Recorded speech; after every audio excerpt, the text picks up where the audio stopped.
Welcome to another episode of Bargain Bin Saturdays, and for this week we're going to be taking a look at Sarafina, a 1992 film adaptation of a musical that came to Broadway in early 1988 by the same name. Before jumping into discussing the plot, I feel the need to admit that I went into this movie like so many others completely blind before I reviewed it. But this movie may be one of the worst to do so, since it covers a rather dark moment in South African history, and more specifically covers the student uprising that took place on June 16, 1976, and led to the deaths of numerous students and had a potential death toll of over 700. On top of that is led to the arrest and torture of thousands more. That being said, I'm not exactly sure this movie is the best way to represent this piece of history, but I guess I should explain that position by moving on to the plot and how it's told. Plot-wise, this movie starts with students setting their own school on fire in some form of protest, which leads to an ever-growing escalation of violence between the white government and the black students. And this escalation at times is rather brutal, includes setting a black police officer on fire for working with the government to oppress them. If that wasn't enough, there are several graphic scenes where students are shot, tortured, or brutalized by the police. Though all this wouldn't be so bad if the movie didn't intersperse these scenes with hopeful musical numbers that take away from any hold the darker moments could have had with the audience. It's basically killing its own drama by throwing in songs that don't really fit what was going on before.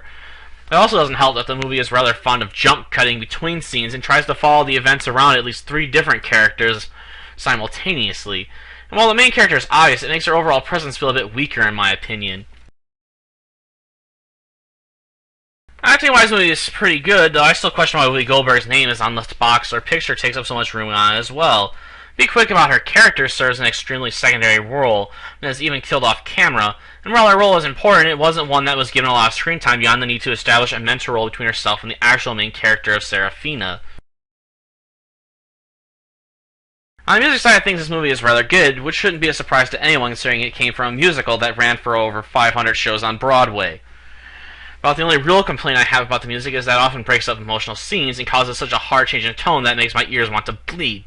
And I can't stress this point enough because it bothers me constantly and constantly shatters my ability to get into this movie. In terms of graphics, the movie offers little to talk about outside of a few CGI fires.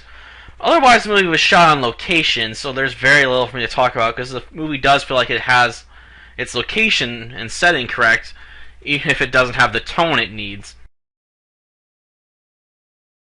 All in all, Sarafina is just a very average movie. It tries to be a dark historical drama, but the constant breakup in tone of the more hopeful musical portion ruins any attempt at being so.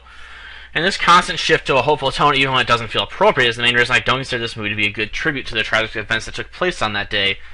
I realize that hope in dark times is a nice thing to have, but you have to make sure you're putting the hope in a good spot. I mean, it's alright to have sad songs in a musical, okay? Or at the very least, you have to not have all these dark bits in there and then constantly shatter them with the hopeful tones stuff without a good shift.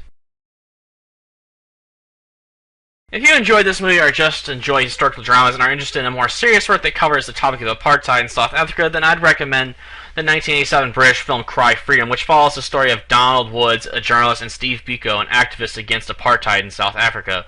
Though I would advise having a bit of free time before you sit down to watch it, since it has a total runtime in excess of 2 hours, and I think it runs about 2.5 hours in total.